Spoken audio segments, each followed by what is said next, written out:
Got some new stand-up dates I'm excited to tell you all about. On June 19th, I will be at Vernon Speakeasy. The 21st, I will be at Turtle Mountain Brewing. On the 27th, I will be at Unhinged Brewing. On July 2nd, I will be at Berman and Boots. On July 5th, I will be finally returning to Quesada's Comedy Club and Cantina for the Comedy Battle. On July 11th, I will be in Santa Fe at the Kava Bar. And on July 17th, I will be at Sushi High in Denver, Colorado. All information for these will be on my Instagram. Hope to see you at a show.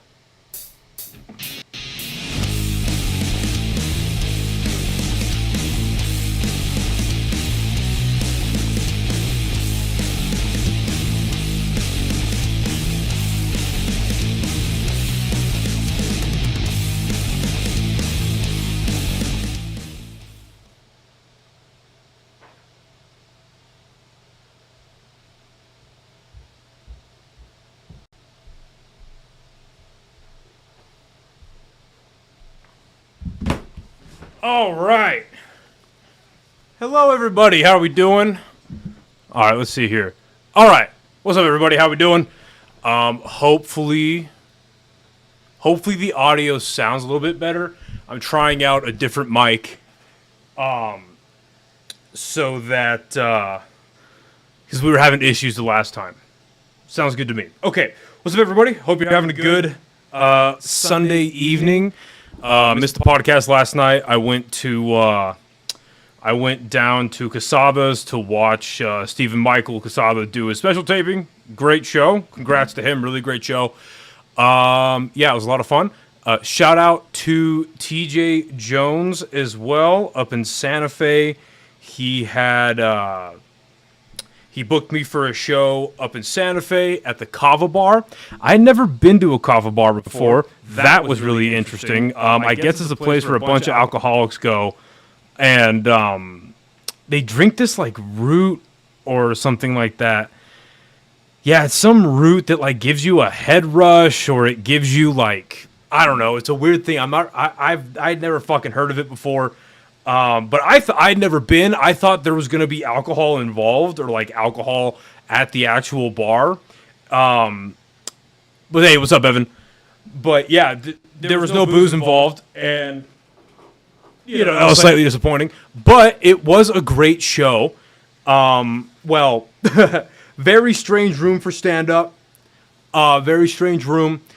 I had a lot of fun with it. Ended up doing 20 minutes. Tried out some new material that actually worked out pretty well. So that was a lot of fun. And, yeah. Oh, fucking, if he watches this, shout out to Poncho.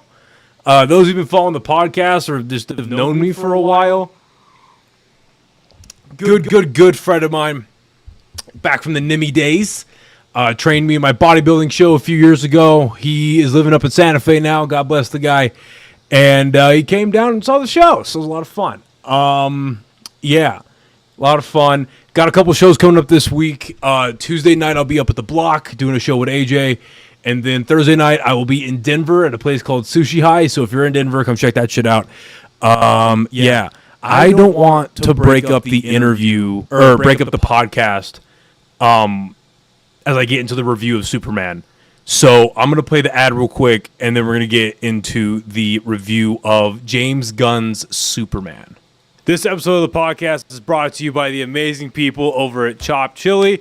Guys, this is personally my favorite chili brand here in the state of New Mexico, and you can find them online at chopchilico.com. You can also find them all across the state of New Mexico at Sprouts, Albertsons, Smith's, and a bunch of other stores in Albuquerque, Santa Fe, Las Cruces. I believe they're even down in El Paso now. They sell red and green chili, of course. My personal favorite is this blend of red and green, and they also sell online frozen bags of green chili. So again, go to chopchilico.com to get yourself some amazing chili today.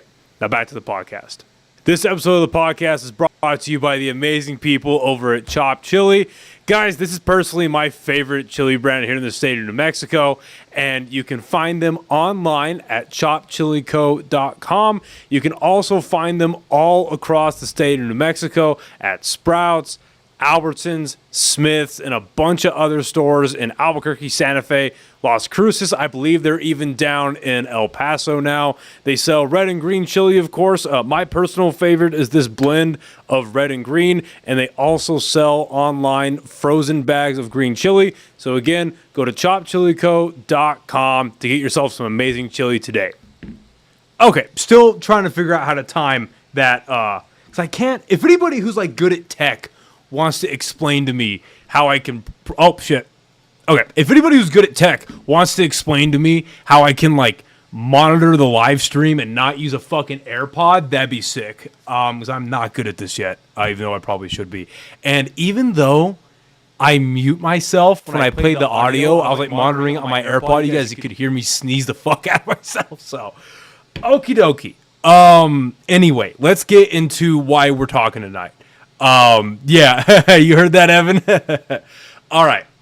So let's get into Superman, James Gunn's Superman. And I know that a lot of you guys are going to watch this. If you follow the podcast, if you know me personally, you know that I'm a huge fan of Zack Snyder, his version of the DC universe. And I love what he was doing with that. And so the main question that a lot of people that I've gotten, honestly, that I've gotten in my DMs from fans of the podcast, both, is it better than Man of Steel? And I've only seen Superman once. It's been a few months, probably since like December of last year. So it's been like 7 months since I've seen Man of Steel. I don't know. And I'm not trying to say that as like a cop-out answer. I'm saying that because it's the truth. I'll get into my thoughts about Superman here in a second, but I want to preface this by saying a couple of things. I've only seen it once. I've only seen it as a fan. I don't go into any movie for the first time, especially a comic book movie about a character that I really enjoy, that I really love. I don't go into these kind of movies with a critic's brain, because then I'm not going to enjoy it as much as I might. You know, now, just like with any other movie, if the movie's bad, and it's one of those things where it's like, if a movie is really good, and it's in the case of Superman, you find some things you might not like, you could maybe forgive them or work around them, but if a movie's already bad and you start like picking out things, it just gets worse and worse and worse. But, so I just want to preface by saying that, saw it as a fan only, and that's the easiest way and the best way for me to see it. And the thing you have to remember about a character like Superman is this character's been around for the better part of 100 years. I think it'll be 100 years in like 2038, it'll be 100 years. Let me see. When was Superman created? Yeah. So it was created. The character was created in 1938. So in 13 years, it'll be 100 years since Superman came out. And in that time, so what is that? In the last 87 years that Superman has been around, there's a ton of different versions of this character in the comic books alone. Then you start getting into animated and movies and video games and the radio series that they were doing, stuff like that. You have so many versions of this character that you can find the version of the character you like in the comics and then like imprint that or try to in the movies. And then you can kind of say like, oh, I like it, I don't like it, that kind of thing. I'm just so excited to talk about this movie, though, for good and bad reasons. And we'll keep it spoiler-free, and then I'll get into the nitty-gritty of it for sure. So, yeah, Superman. I love the character. One of the, comic book-wise, one of the quickest way to my heart is a good, small, contained Superman story where it deals with, you know, a central villain. There's some Lois Lane. romantics in there, Ma and Pa Kent, the Smallville stuff. Like, it just gets to my heart. And there's a lot of that to love in the movie of Superman. Let's start out with the positives of Superman from James Gunn. First positive. David Cornsweet does an amazing job with the character. He does a phenomenal job as Superman. He is a mixture of, I would say, the Christopher Reeve Superman, and then some of like the Silver Age Superman, and then the Superman from the animated series, which is all really great areas to pull from your Superman. He's very vulnerable. He gets his ass kicked throughout this movie. He's a vulnerable Superman.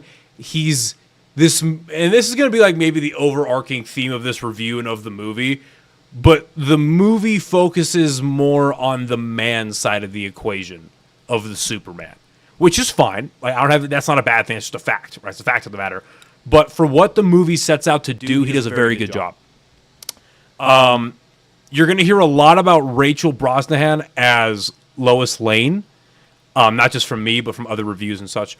She kills it. She is the best Lois Lane I think we've ever had in any medium. I have not seen all of Superman and Lois, the TV show. I like from the CW. I like it a lot, and I want to finish it. But she is, as far as adaptions go, she is the best Lois Lane. She is incredible.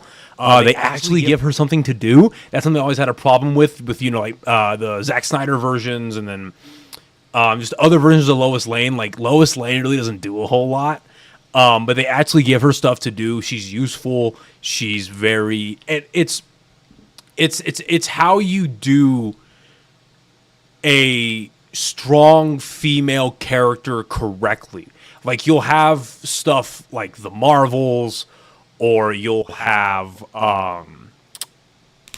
Ironheart is a good example from recent stuff. Just these super, or like the Ocean's 11 reboot, or the Ghostbusters movie that got rebooted. You'll have these versions of these female archetypes that they're basically trying to, not even female archetypes, they're trying to push male archetypes onto women, and it just doesn't work. It's water and oil, and it's also bad scripts and yada yada. But this is a great example of how you do a strong female character. She's very, you can tell. I don't think they even say the words Pulitzer Prize once in the movie, but you can tell that she is the Pulitzer Prize winning reporter. You can tell she's a tenured reporter. She's been doing this for years. And she is very powerful in her own femininity, if that makes sense. Like, there's a really good scene with her and Clark where they're in her apartment and she is interviewing him as Superman.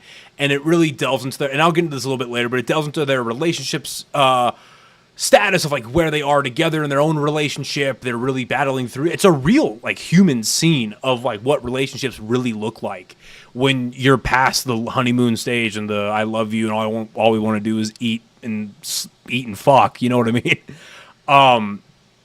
So she's a woman of conviction. She has journalistic principles. She's very worldview based. Like, she has her own worldviews and she's considerate of ramifications. I really enjoyed. And she has she's the hard hitting reporter Lois Lane with a really good soft spot for Superman. Where Superman's weakness is kryptonite, obviously their mutual weakness are each other. And it was shown really well. Nicholas Hoult as Lex Luthor. I'm torn on this guy. I gotta be honest. I think he did a great job. A good job. I think he was perfectly fine. I still prefer the Lex Luthor from Smallville, I think. I don't want to get into spoilers, but like he's menacing when he, in a couple, like only like maybe one or two moments in the movie, he's real menacing. he is a D1 hater. I'll tell you that much. He is a D1 hater of Superman, which is awesome to see. He hates Superman strictly for existing, which is one of just the archetypes, or one of the main characteristics. Excuse me, one of the main characteristics of the Lex Luthor character. So they got that really well. I just wish he was, and I kind of would apply this to Superman too. I wish he was more stoic. I wish he was more emotionally controlled, and we'll get into the details of that later. But I think he did a really good job with starting Lex Luthor as a supervillain. I'm excited to see both him and Superman grow as characters and to really fall into their play. Because this is like a weird moment for the characters where they're not in their origin, but they're not tenured yet. You know what I mean? For these two, they're falling into place as who we know them. Like if you were to watch an episode of Superman the Animated Series, or if you were to pick up a Superman book where he's in his career, they're very much in the transformation stage of becoming Superman, as we know him, Lex Luthor as we know him.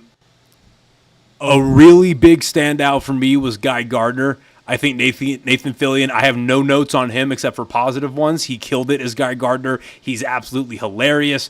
He is cynical. He's an asshole. He's very blunt. He's very egregious. He's he's Guy Gardner. He's the Green Lantern with the bowl cut. Like if you've read any comic with Guy Gardner, if you've watched any of the animated stuff with him, it's comic panel to screen. Like there's no notes on him. He killed it.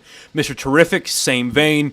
He was awesome. They one little cool thing for me is during an action scene they actually called his T-spheres the T-spheres. I love that. That's awesome. And there's a lot of other little comic booky things that I'll talk about in spoilers that James Gunn gets into. That's what he's good at. So Guy Gardner and Mr. Terrific were both amazing. They were terrific. They're awesome. Don't change them. Just evolve those characters. Make them go through some arcs. But they're great. Can't wait to see them in the future. I wish Hawk Girl had a little more to do. I get that she's a side character of the side characters, but I wish she had more to do. I hate her suit. I hate the suits and well, that's not true. I really do hate her suit because it's such a far cry from what her comic book suit is. And I'll explain a little bit more about the suits later. But other than that, there's some cool things they added with her that I enjoyed. She doesn't really do a whole lot in the movie. Like she's not great, but she's not horrible. She's like just kind of there. I wish I did more with her, but you only have so much time in 2 hours, so I get it. Jimmy Olsen was fun. The peripheral side characters of the Daily Planet were a lot of fun. Namely Jimmy Olsen. Cat Grant, she was kind of just there. Eve Tessmacher, she's not a part of the Daily Planet. She's the girlfriend, quote unquote, to Lex Luthor. She was funny to watch. She's batshit insane. She's the crazy girl that every guy's encountered, and she's a lot of fun to watch. Cat Grant was fine. Steve Lombard was fine. Perry White was fine. They're kind of just there. They're basically just walking, breathing set pieces as a part of the Daily Planet, which is fine. They don't need to be anything more than that. And then, trying to think if there's anything else about character-wise. That's really it. So, the plot of the movie is where it kind of starts to get a bit messy, and it gets a little full of itself, because clearly James Gunn wanted to do a lot of things in this film. He wanted to basically bring a comic book to life, or an episode of Justice League Unlimited to life, which is quite the endeavor in itself. And when you do that, though, and you restrain yourself to 2 hours, because you can, animated is easier to do, even in the short ones, because they kind of just go beat for beat for beat for beat for beat. And I can't explain why that doesn't translate well to live action, but it doesn't. So you have to spend more time fleshing these characters out. So there's not a lot of setup to what happens in the film, and then the movie kind of just ends, which is fine. But the whole point of the movie is Superman figuring out how to embrace his humanity and then fulfill his role as Earth's protector as the Superman. And it's a very enjoyable journey to go on with him, and I want to say it's completed for the most part. But that's the main crux of the film. Now, the antagonist of the film is obviously Lex Luthor, and I don't want to give away spoilers, because I'm trying to say too much to what the trailer shows you. Basically, Lex Luthor hates Superman for existing. That's kind of all you need to know. They don't really tell you a whole lot about the plot in the trailers, so that's nice. Oh, and Crypto. Crypto's great. Fun dog. They do something with the character of Crypto that I don't really like, but what are you going to do? There's a major plot point in this movie early on that I don't like. And I just don't... Just did not like it. I'll get into that in spoilers. And I think it has a good emotional payoff towards the end, but just the ramifications and the broader sense of the Superman lore that they changed for this film, I just don't really enjoy. But the basic plot is that Lex Luthor hates Superman for existing and he wants to kill him. And things happen. Yeah. And so if you've listened to the podcast, you know that I really haven't been a huge fan of the Superman suit. I will say in the movie, as it starts to pick up, the Superman suit looks a lot better and it functions better in the film. I still hate the symbol. And that's just because I'm a comic book dork and they use the Kingdom Come symbol, and Kingdom Come is reserved for old Superman, and this is not old Superman. I wish he would have just had the standard S, but it is what it is. But yeah, the suit looks great in motion, in live action. It's a great suit. It's a mixture of the Christopher Reeve suit and the Jim Lee New 52 suit. And I mean, I love those suits. So, you know, again, in pictures, it was very Guardians of the Galaxy Volume 3, and it was just very MCU-ish and all that stuff. But in motion, it looks great. It really does. It looks great. I really grew to love it. And the fact that they put the gold S on the cape, I really enjoyed that too. I guess the negatives I would say about this movie is, again, the plot's a bit of a mess. There's a lot of, like, even for a Superman movie, there's suspension of disbelief and just things you have to accept, like, oh, this happens, or like, oh, that happened. And you can only do that so many times in a movie where it's like, okay, I guess we're just doing this now. So that's kind of annoying. There are some really good emotional beats in this film that I wish they would have just let, like, there were some points where I was like welling up a little bit, like, oh man, this is a Superman moment, like, oh, this is a really beautiful moment between these characters, and it's not that it cuts away to a joke. The moment kind of just ends and the movie moves on. And I wish they would have just let those moments simmer and really let the audience feel those emotional moments. You can get attached to the character better. So that's kind of a drag. And yeah, I think that's really it. Just the plot is just iffy. The pacing's good, except for the emotional parts. And I do wish Superman, and again, this is where I can kind of give the film a pass, and I'll bring up examples here in a second.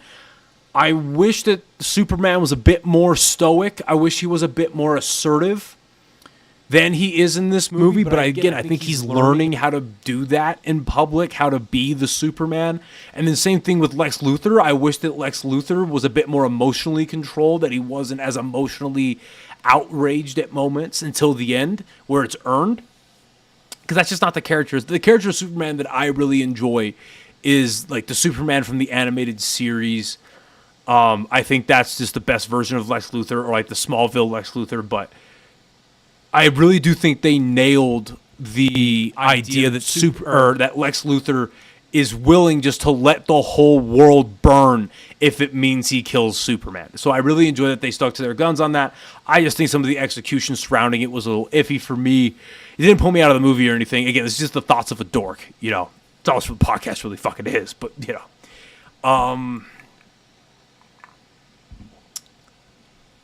Post-credit scenes don't really add much to the movie. There's just one really cool shot and then a little stinger at the end, but nothing really big. I think that's about it. I think this movie is like a really strong 7.5 out of 10. Maybe an 8. I'd have to see it again, but I'd say about a 7.5 out of 10. Before we get into spoilers, I want to just kind of recommend some comic books for you guys to read if you want to learn more about this version of Superman. Basically anything from the origin. Like, you can go, like, I have the book out in my library, and I should probably, I'll go grab it. Give me a second.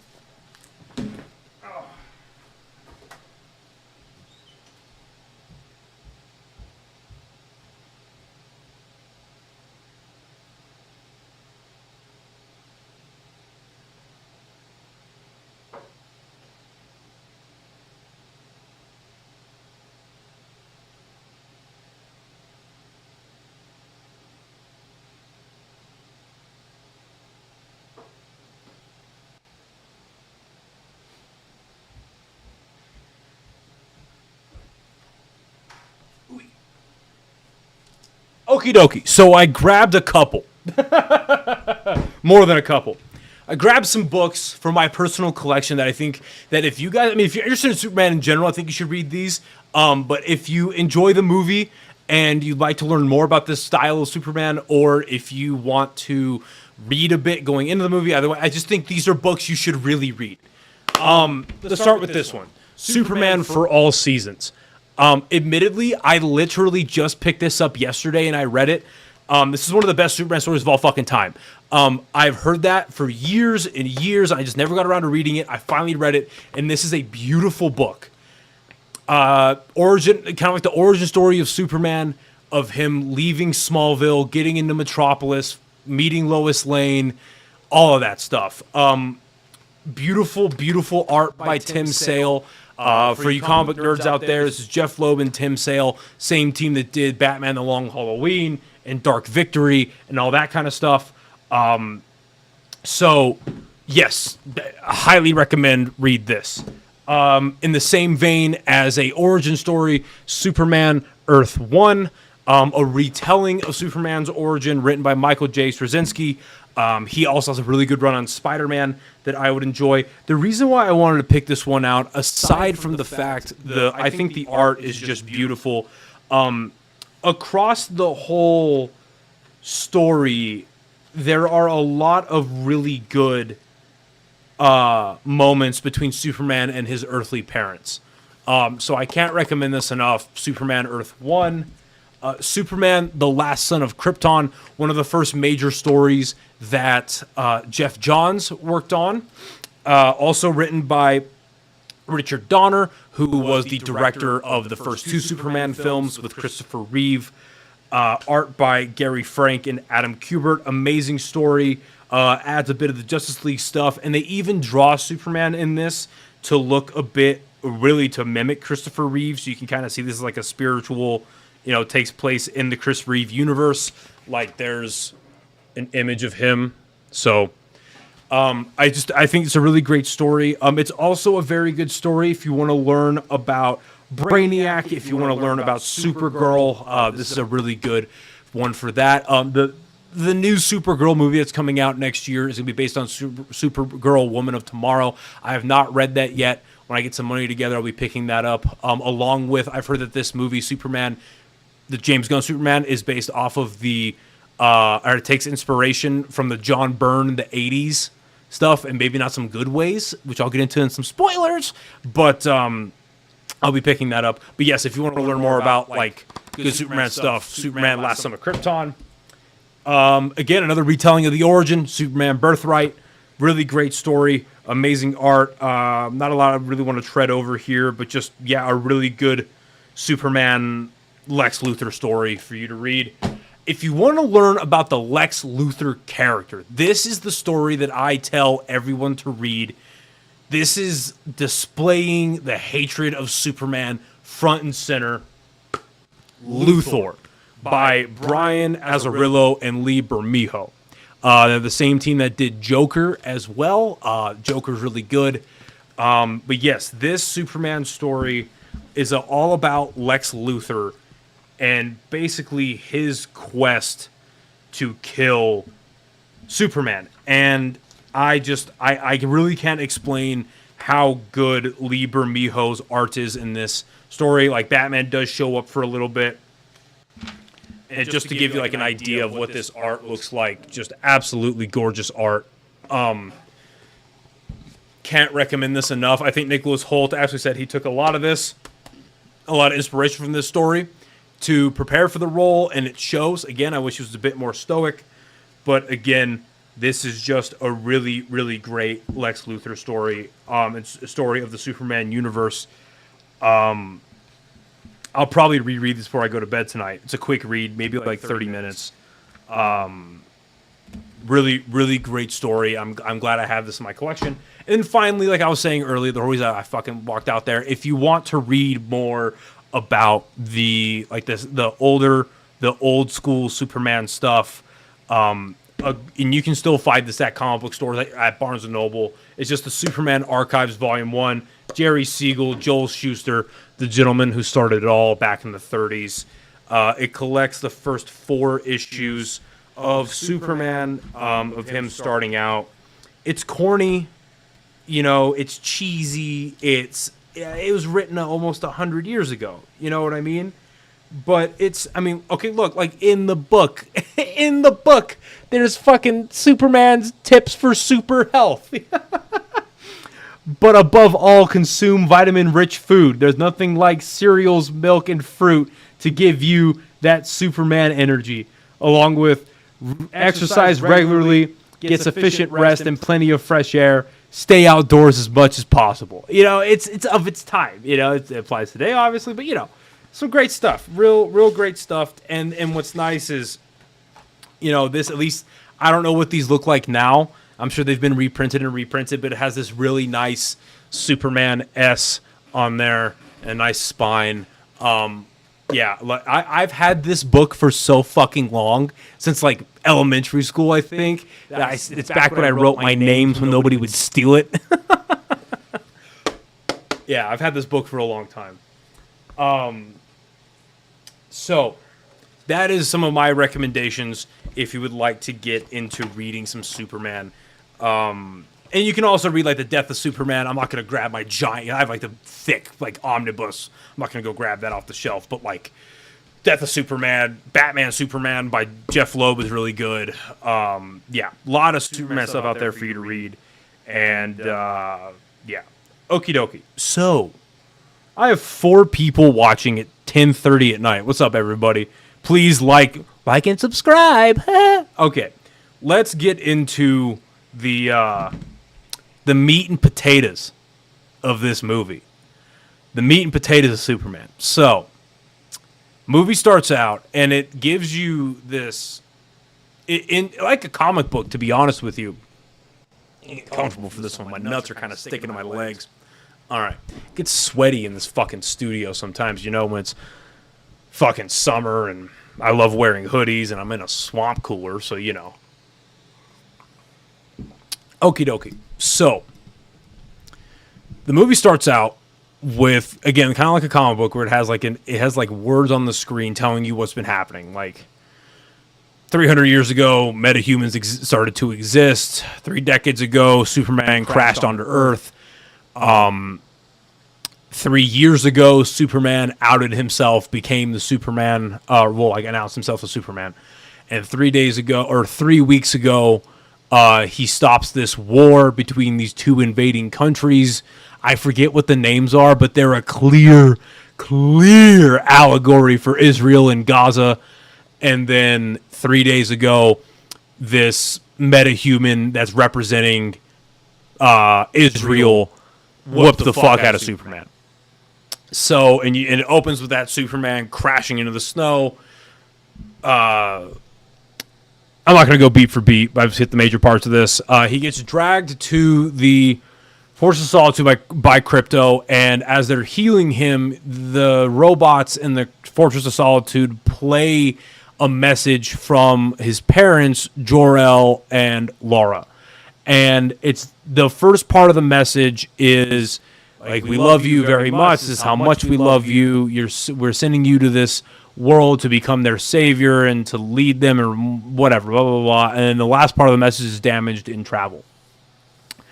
Then we cut to Lex Luthor, and he's basically trying to make these deals with the government because Superman intervened in a war between these two countries and between Israel, let's just call them Israel and Gaza, or Palestine, fucking whatever term you want to use, because Superman intervened between Israel and Gaza so that Israel wouldn't invade Gaza, and America deals arms to Gaza, which is funded by Lex Luthor also. Because of that, he's interfering in foreign affairs, and basically that's bad, and Lex Luthor wants the go-ahead to attack Superman, pretty much. Why are there fireworks going off? It is not 4th of July. Anyway, so yeah, and then Lex Luthor gets the go-ahead because he keeps telling the government, like, hey, I have these ways to kill Superman, and I can figure this out, and I have my own metahumans, which is like the Engineer and Ultraman and all this, that, and the other. And I'll touch on Ultraman real quick. I'm really upset that they used Ultraman because later in the movie, it's revealed that Ultraman is a clone of Superman, like a clone of David Cornsweet. And why that bothers me is because I'll get to one part later, but like one part that bothers me is that now we might not be able to do the actual Ultraman. And real quick, Ultraman in the comic books is a part of the crime syndicate, who is basically the inverse version of the Justice League from Earth 3. And there's a I cannot recommend this enough. If you want to read the comic book, it's Crisis on Two Earths. If you want to watch the movie, it's on HBO Max. It's an hour long. It's called Justice League Crisis on Two Earths, and it's phenomenal. But now we can't do that potentially, so whatever. Anyway, so the government gives Lex Luthor the go-ahead, and Lex Luthor ends up invading the Fortress of Solitude, and they get the message and all the data from the computer, and the Engineer ends up fixing the message, and they broadcast it to the world. And this is the major issue I have with the movie as when it comes to changing the lore of Superman.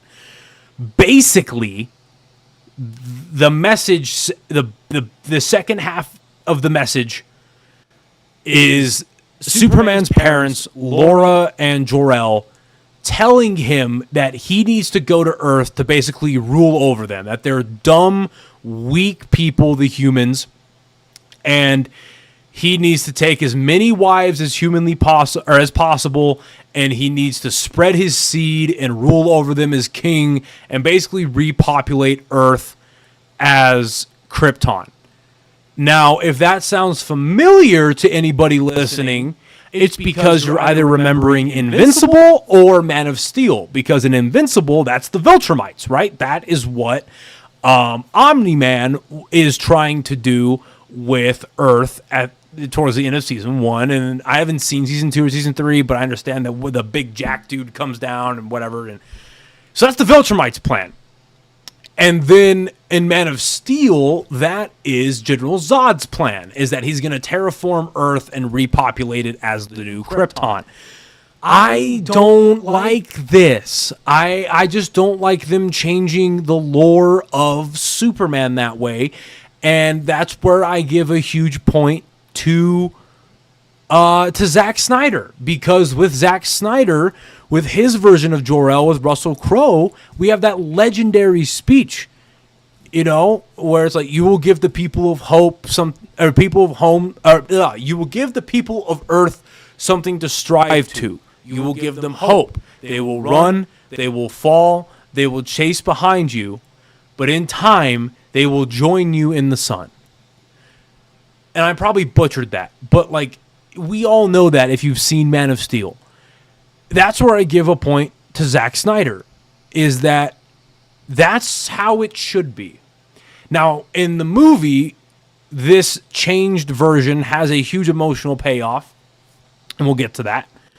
But yeah, big change, and I don't like it. But you know, it is what it is. It's what they decided to do. So basically, that gets broadcasted to everybody, and Everyone's like, oh, fuck Superman. We trusted you, blah, blah, blah, blah, blah. And this comes after the giant kaiju fight. Because basically what happens is Lex Luthor is trying to... I'm kind of jumping around. So like, Luthor is in... Like, he's publicly dealing arms with the leader of Israel, with this cartoonish version of Netanyahu. But he's doing the deals with them, but then behind the scenes, he's trying to make this war happen so that when Israel takes over Gaza, he can, like, own a part of Gaza. What does that sound like? You know what I mean? But he's doing these deals with Netanyahu, and as they're opening, because what they say is that Luthor made this, like, pocket dimension, and so as they're trying to, like, do something, like, to create this rift, pretty much, they're distracting Superman. So they send this... Luthor sends this kaiju into Metropolis. Superman starts to fight it. The Justice Gang shows up, which is Guy Gardner, Hawkgirl, Mr. Terrific. They're all fighting him. And so after that fight is when that message gets broadcast. And I'll touch on the kaiju fight a little bit. It was fun to watch.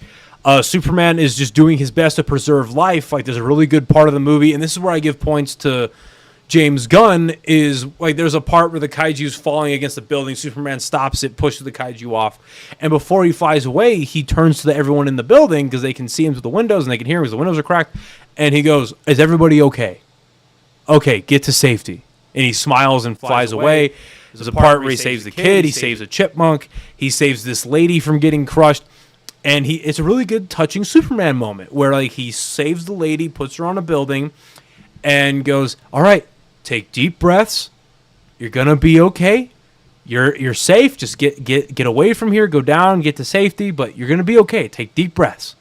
All right." And he flies away. Like, these touching moments that, like, yeah, Superman. That's Superman. He's like one of the best parts of the Christopher Reeve Superman is when he saves Lois from the helicopter falling, and he puts her down, and she's like, "Who are you?" And he just goes, "A friend," and he flies away. Like, that's Superman. So, and that's one of the things I wanted to bring up too about Superman not being as assertive, because when he's like trying to find a better way, a way to, like, not kill the kaiju, and then he makes this comment about we should put it in, like, intergalactic zoo. That's a cool little Easter egg, because for like real dorks that know this, Superman does have an intergalactic zoo of creatures from different worlds that he's encountered that he's preserving in the Fortress of Solitude. So I thought that was cool. But, you know, when they kill the kaiju, he's just like, "Oh, come on, guy, you shouldn't have done that." And in future versions of Superman, when the heroes do something that Superman doesn't want, Superman doesn't act that way. He doesn't become Little Mild Man or Clark Kent. He's like, "Hey, don't do that again." Like, he's assertive. You know what I mean? He's an assertive guy. Anyway, he's Superman. Anyway, so the message gets broadcast, and everyone's like, "Oh, fuck Superman," whatever. And the Justice Gang are confused, and they're like, "Hey, like, what the fuck is going on, dude?" Like, they meet with them, and it's a really good, touching moment, and I wish they would have left it there and written some better dialogue and stayed there for a few minutes, because the three of them come into the building where Superman's at, and there's a bunch of people banging on the windows, like, protesting against Superman, and Guy Gardner gets his ring, and he blocks out the windows, and he's like, "Hey, man." It's like a real human moment, but then it gets elevated. And he's like, "Hey, man, what's going on? Like, are you good? Are you here to hurt us? What's happening?" And Superman's really pissed off, and he gets in Guy Gardner's face. Gardner's like, "Make a move, Big Blue." It's a really cool moment. They're trying to talk him down. And then Superman's like, "Oh, he broke into the Forces of Solitude. Where's my dog?" And he flies away. I just wish that moment would have stuck around a little more. But it gets to the point where Lois ends up meeting with the Justice Gang, and she's like, "Are you guys not going to help your friend? You've worked with him before. You know he's not evil. What's going on?" And they're like, "Hey, look, he's probably not a bad guy, but we have to worry about PR. We can't be associated." Like, Superman's getting canceled, right, effectively. And so Lois tries to go get Superman. Mr. Terrific joins him because Superman has now decided that he's going to turn himself into Lex Luthor to hopefully broker a deal and clear his name, because he knows that he's not sent here, and Superman is very distraught because his entire life ethos is crushing down around him. He doesn't want to take over and enslave humanity. He wants to save humanity. He loves humans. And again, which is a huge theme of the film, which is Superman loves humanity. Anyway, so Superman turns himself into Lex Luthor. He puts him into the pocket dimension in this cage, in this giant prison that he has, and it turns out that this is where a lot of world leaders are sending political prisoners. Lex Luthor's put his ex-girlfriends in there. Which I thought was funny. It's fucked up, but it's funny. And it's funny, like, as they're going through, like, they mentioned it earlier in the movie about how there's a lot of online discourse and hate towards Superman. And what it is, it's a bunch of monkeys that have, like, these things strapped into their head, and they're just shit posting on Twitter and, like, shit posting on Reddit, and they're a bunch of bots, pretty much. I kind of skipped over this. I did skip over this. So there's a really good moment between Lois and Superman. Well, Clark. And Clark lets Lois interview him as Superman. And what happens in the scene is they quickly become adversarial, because Superman, he's naive, right? It's a young Superman. His whole thing, because she's asking him about, why did you intervene in the war? And Superman's whole thing is, people were going to die. They were going to die. Like, what am I supposed to do? And she's like, well, yeah, you need to think about international law. You need to think about, these are one of our allies. Like, our ally, Israel, was invading Gaza. You know, why did you interfere? Da, da, da, da. And they almost break up. And what I like about this scene is it starts out with them being very lovey-dovey. They're making out like it's her birthday and blah, blah, blah. But as they get into the interview portion, they stop being the relationship version of themselves, and she becomes Lois Lane, the reporter, and he becomes Superman, the guy trying to do the right thing. And those clearly do not mesh well. It's oil and water. They butt heads. And what I really liked about the scene is that it shows a real aspect of relationships that you don't see a whole lot in comic book movies. And there's even a part at the end where Lois goes, I knew this wasn't going to work out. I'm not good in relationships. All this kind of, she's very hard-headed, and yeah. It's a very good scene. So Superman turns himself in, he gets put into prison, and this is when we meet Metamorpho.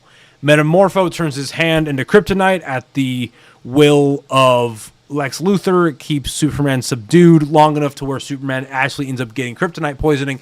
And what I really liked about this is it was CG, I want to say. Maybe they did put makeup on Corn Sweat, but the CG like altered his face and like made him look sickly and deformed. And you see this in the comic books and the animated a lot, but his veins get like super green, like this deep purplish green, and he gets infected with the kryptonite poisoning. And Luthor is telling him to do this because if he won't do it, Metamorpho's kid, who's in a cage, is going to get killed. And so Superman, or Lex Luthor, starts to interrogate Superman, brings this civilian in that he's friends with, and basically starts playing Russian roulette with him, like, where are you from? Who's your family? Who raised you? Shoots the gun one time, it doesn't go off. Does it again, shoots it, ends up killing the guy. And that pushes Metamorpho over the edge, and he's like, no, fuck this. If you can save my kid, I'm going to let you out. So let's save Superman. And he ends up getting, because they're in a pocket dimension, so our sun's not there, so he creates the energy of a sun, revives Superman, and then they end up breaking out. And so they leave the prison.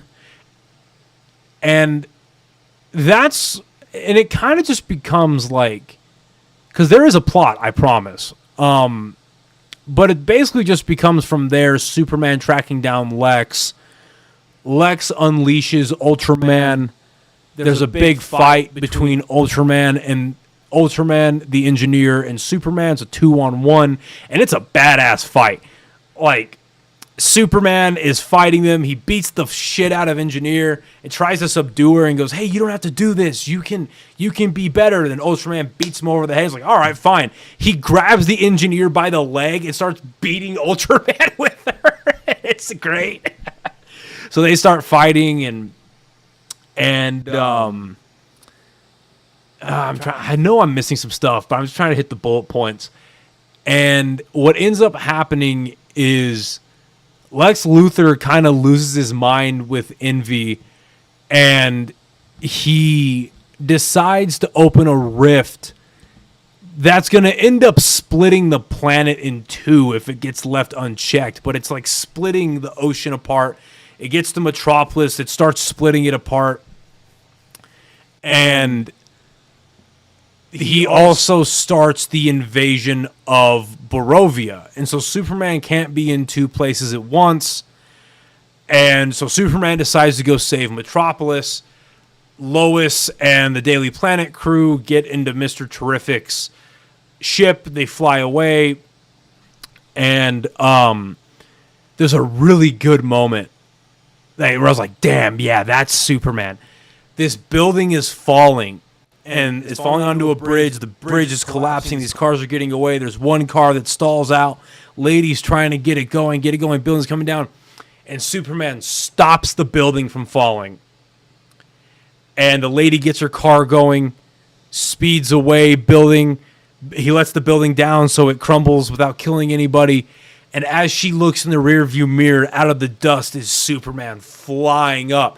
And that made me as giddy as a 6-year-old Noah opening up this comic book for the first time. I was like, oh, yeah, that's Superman, dude. So Superman ends up going. He can't make it to Israel and Gaza, so the Justice Gang shows up, and what's happening is basically the IDF is invading. They're about to start killing civilians, and the kids, and it got me, man. This is emotional, really good emotional moment where these kids, you've seen in the trailers, where these kids have this makeshift flagpole, and on somebody's shirt, they've drawn on the Superman symbol. And the kids raise it up, and they start chanting, "Superman, Superman, Superman." And the whole crowd starts chanting, "Superman, Superman, Superman." The IDF starts invading. The crowd runs away, but the one kid stands next to the flagpole, hugging it, praying for Superman to show up. And as this soldier's raising his gun to shoot him, Guy Gardner shoots his ring at the kid, puts a protective force field around him. Hot Girl and Mr. Terrific show up.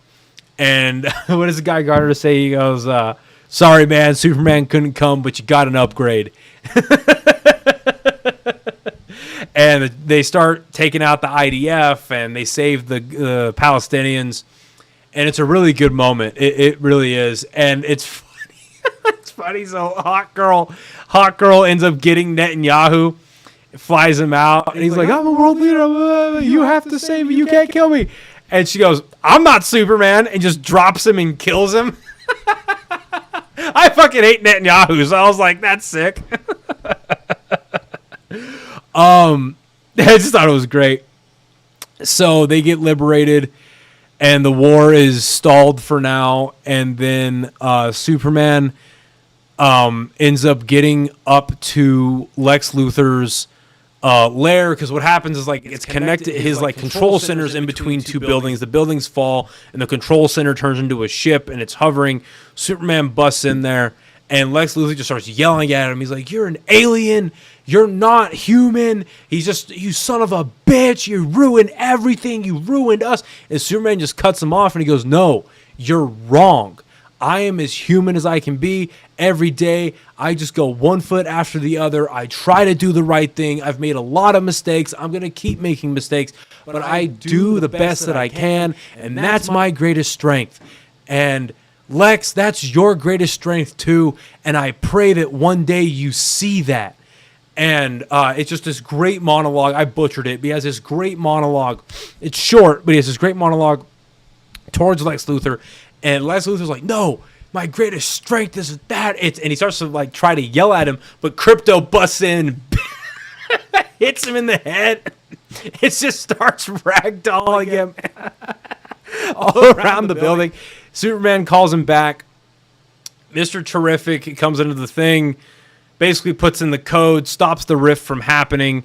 And then while this is all happening, there's this side plot between Eve Tessmacher, who's like the girlfriend of Lex Luthor, and Jimmy Olsen. And there's a running joke of the show that Jimmy Olsen just swings dick left and right, just throws dick to all these hot chicks left and fucking right. And it turns out that Eve Tessmacher is like really into Jimmy Olsen, and she's been like sending him all these text messages like, when are we gonna hang out? I miss you. I want us to see each other. And all she's like crazy obsessive. Like we've all ran into that, right? Regardless of how hot they are, they're crazy. And so he ends up meeting with her, and she's like, if I give you the information on Luthor, will you hang out with me? And he's like, yeah.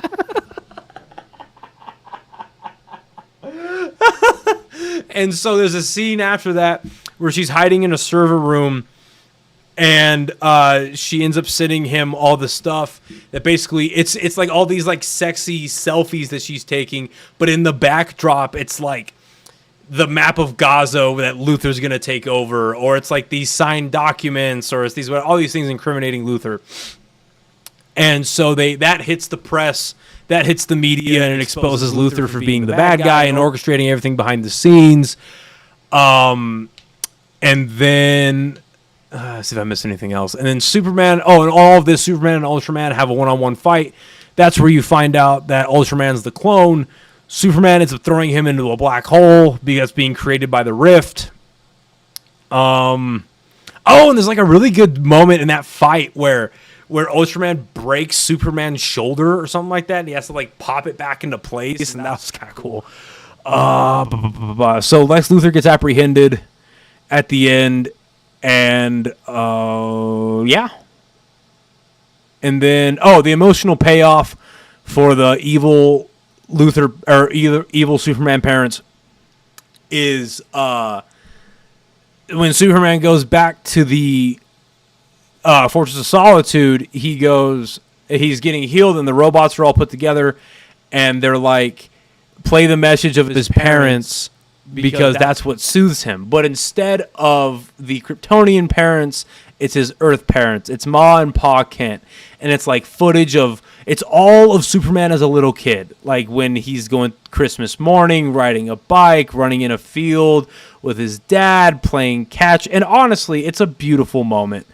It's a really, really beautiful moment. And and I gotta be honest, I'm a fanboy. Like, that's what gets to me, is the humanity in all these characters. I'm like, yeah, that's Superman. Or that's Clark Kent. You know, that's it, you know? And then after that, when it looks like he's like recovering, he's gearing up to leave the Fortress of Solitude, you hear this big crash. And the robot goes, your cousin's back. And Millie Adcock as Supergirl walks in, and she's in the suit. She's got a jacket on, and she's drunk.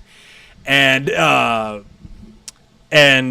robot's like, your cousin needs some help. and Superman goes, yeah, she likes to travel to planets that have a red sun so that she can get drunk.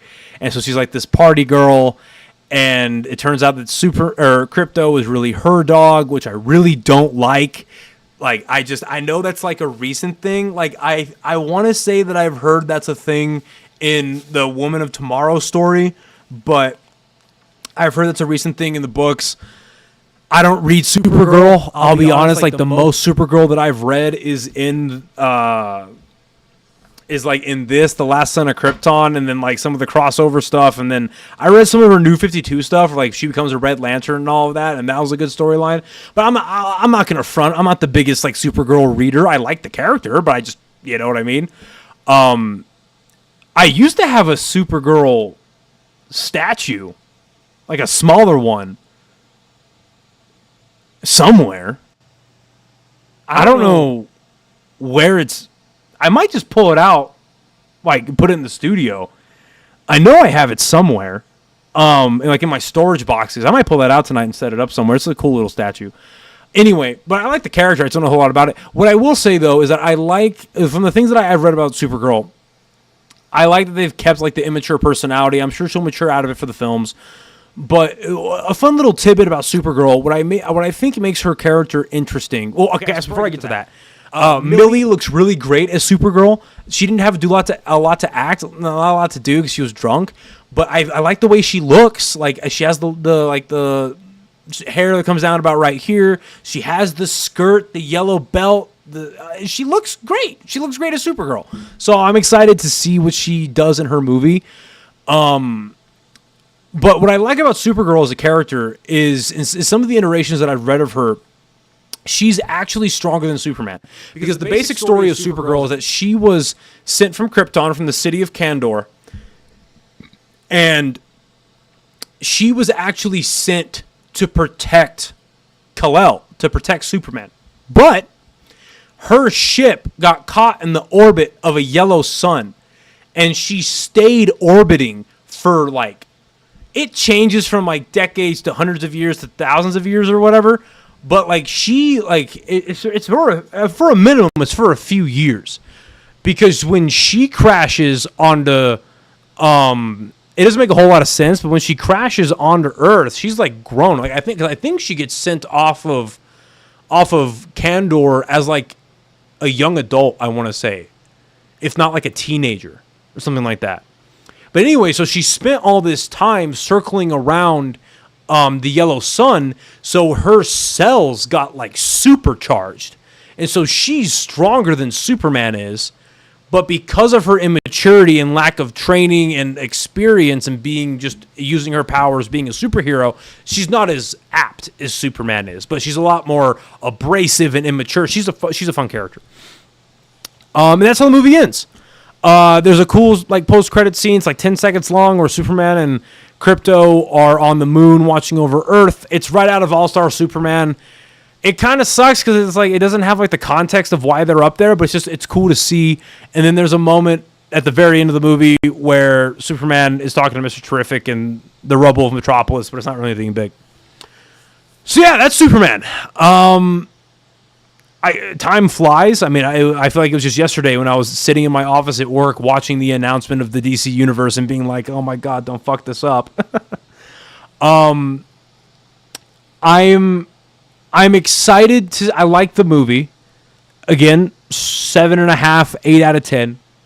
I'd like to rewatch it in theaters, but I don't have a whole lot of time to go to the theaters these days, so I really have to carve out time to go. Which is a good problem to have, but I will be buying this for sure. I'd like to see it again. If I had the money, I'd buy the hot toy, you know? But it's a great movie. I really enjoyed it. There are some things you kind of have to like blow past, but like suspension of disbelief. But I really enjoyed it.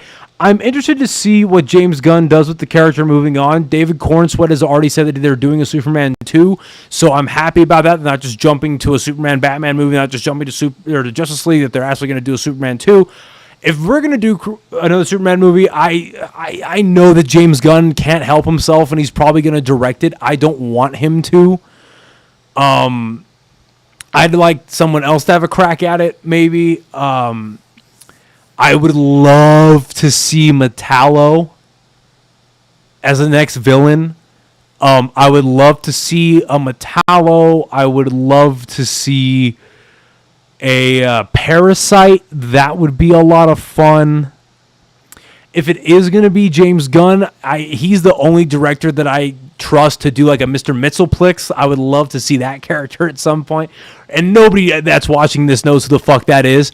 Basically, Mr. Mxyzptlk is this little imp from like the fifth dimension. He's like this little old imp, and he's like an intergalactic version of the Riddler. And the only way Superman can beat him is you have to make him say his last name.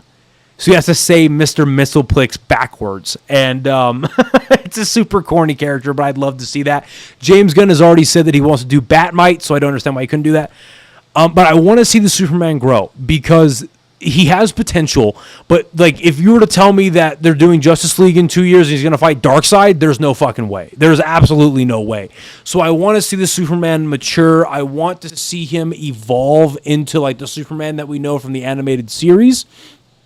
because that's the Superman that can take on Darkseid.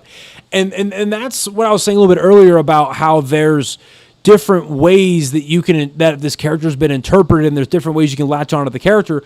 So you look at like Man of Steel. Man of Steel really focuses on the God side of Superman, the super in the Superman, whereas this movie focuses on the man side of Superman. I think both are amazing movies. That's why it's hard for me to say like what's the better movie. It's really like I think they're both really great movies, but it's just I think Man of Steel's a bit more coherent, and I think it just automatically gets a leg up for me because of the Jor-El stuff. But do you want to just see the God side of Superman, or do you want to see more? Because Man of Steel does have the humanity of Superman, but it's not on display as much, I would say. And the feelings of it aren't there as much. Or do you want to see the human side of Superman? And you kind of choose. But I'm just thinking of Man of Steel, but even then, Man of Steel still has a lot of humanity stuff. But you see my general point, right? And even in the way that Superman is just portrayed in general in Man of Steel is a lot more godlike. It's hard for me to say what I think is better. I think, well, in my opinion, I think Zack Snyder shoots Superman a lot better. I think he portrays Superman a lot better. But these are also just different tellings of the tale. While Man of Steel is the origin, it just jumps immediately to like Superman. And James Gunn is giving Superman more room to grow. And that's where I'm kind of giving this movie the benefit of the doubt, because I enjoyed it so much. I'm like, okay, maybe we will see Superman grow. Maybe we will see Superman evolve into the god, but who knows? Because that's really the moral of the DC comics is they're like gods among men, and that's why Injustice is the great tagline, the subtitle "Gods Among Us." The DC characters are more gods among men, whereas the Marvel characters, the basic Marvel characters that we all know and love, are like the humans ascending to gods kind of thing. Generally, you could nitpick that and basically make them equate, but you see what I'm trying to say. But yeah, Superman was great. I'm pleasantly surprised, and we'll see. I mean, I want to see, like, the only worry that I have is just I don't want all of the projects to be like this in tone. I want Lanterns to have its own tone. I want Supergirl to have its own tone. Batman cannot have the same tone as Superman, like that kind of thing. Wonder Woman is more regal and more all of that. So we'll see. What I worry is they're going from this. Let's just talk movies. They're going from this to Supergirl to Clayface. I think they got rid of Authority. Clayface. And then Batman Brave and the Bold. But then they're also doing the Robert Pattinson Batman, but that's separate. I just worry that even though James Gunn is running DC Studios, I worry that the suits are going to get in the way, because I don't think Supergirl's going to make that much money. I don't think Clayface is going to make that much money. Batman obviously will, because it's Batman. Let's see. Let's do a little research before we get out of here tonight. Let's see. So, Superman, Supergirl. Okay. What is this? This sucks. Okay, so Clayface is after Supergirl. The Authority, they're not going to do that anymore, I don't think. Batman, Brave and the Bold. And then Swamp Thing. James Mangold is doing Swamp Thing. That's going to be cool. An untitled Teen Titans film. There's going to be a Bane and Deathstroke movie? All right, this is coming from Wikipedia. I've never heard of this before. So in September of 2024, a team-up featuring the villains Bane and Deathstroke were revealed to be in development, with Matthew Orton writing the screenplay. Gunn said its story is not specifically focused on those characters, but similar to that. Filming is expected to take place in in Leviston, England in 2025. No shit. Well, that's cool.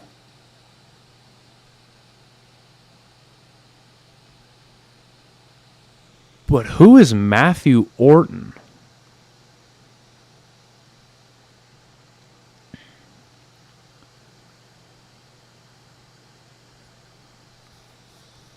Let's see what this guy has written. Oh, boy. Oh, well, that's not very promising. So he wrote this movie that just came out called Cleaner, which apparently is dog shit. Some TV show called Devil's Peak, an episode of Moon Knight, and Operation Finale. Well, we'll see how that turns out. Sergeant Rock, I heard that got tanked. Wonder Woman, and then Justice League. So, but we already know that Superman 2 is going to come out. So, we'll see. I just hope these movies gain traction so the suits don't get involved and like, hey, we got to pull the plug, or James Gunn's not making enough money, or whatever it is. Because while Superman's on track to make a good amount of money, a lot more than anybody expected, you know, when you look at James Gunn's filmography, obviously the Marvel movies made a lot of money. But, you know, Suicide Squad, granted, did come out during COVID, but that bombed in the box office. Budget of $185 million, potentially $280 million due to marketing. Only made $168 million. Let's see. Yeah, Guardians 3 made a good amount of money, $850 million. We'll see. I guess one of the last things I'll say about James Gunn is he's obviously really good at writing the oddball characters, and I hope he just, like, if he is going to make another movie, he just sticks to the oddball characters. He did a good job with Superman. Let somebody else do the sequel. Because I'm just thinking about, like, he's really good at the oddball stuff. I just want somebody else to do Superman. All right, we're going to wrap it up there. I don't have any other thoughts right now. I don't think about the movie. I'm going to try to see it again before it leaves theaters, but we'll see.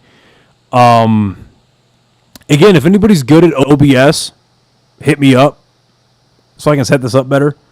Yeah, that's really all I have right now. I appreciate you guys watching another late night podcast. I'm starting to learn to love doing this. I kind of just like this right now, but I love doing this. But I love doing an episode like this where I'm just talking about fucking comic books and shit. But yeah, thank you everyone for watching and listening. I will be at the Block on Tuesday. I'll be in Denver on Thursday, and then in not this upcoming weekend, but the weekend after that, I've got a show at Rio Bravo Brewing, and then I've got a show at Unhinged Brewing. Come check those out. Yeah, thank you guys for listening and watching. Please like and subscribe, and we will see you next time. Bye, everybody.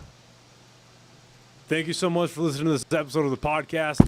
If you like what you've seen here, please share it with as many people as possible. Follow us on YouTube, Spotify, Instagram, Facebook, Apple Podcasts. Like, share, comment, subscribe, all that stuff. It really does help out the podcast. And if you're feeling extra generous, feel free to subscribe to our Patreon, which I have coming soon.